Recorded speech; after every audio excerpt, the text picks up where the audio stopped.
লেবাননে ইসরায়েলি হামলায় নিহত হয়েছেন হিজবুল্লাহর অন্যতম শীর্ষ কমান্ডার মোহাম্মদ সুরুর। ইসরায়েল সামরিক বাহিনী জানিয়েছে তারা লেবাননের বৈরুতের দক্ষিণ এলাকায় বৃহস্পতিবার বিকেলে হামলা চালিয়ে মোহাম্মদ সুরুরকে হত্যা করেছে। আন্তর্জাতিক আহ্বান উপেক্ষা করে লেবাননে হিজবুল্লাহর উপর হামলা অব্যাহত রেখেছে ইসরায়েল।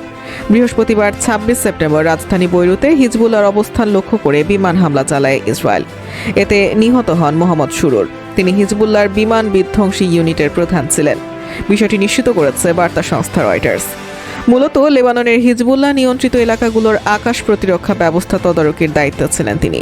বিমান বিধ্বংসী বিভিন্ন ক্ষেপণাস্ত্র এবং রকেট তৈরির প্রকল্প নিয়ন্ত্রণ করতেন সুরুর। সাম্প্রতিক সময়ে হিজবুল্লাহর শীর্ষ নেতৃত্বের ওপর আঘাত হানছে ইসরায়েল।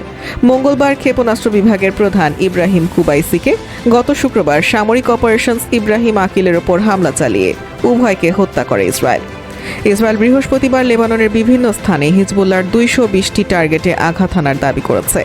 হিজবুল্লাহও জবাব দিয়ে যাচ্ছে। তারা ইসরায়েলের উত্তরের নগরীগুলোতে ১৭৫টির বেশি রকেট নিক্ষেপ করেছে।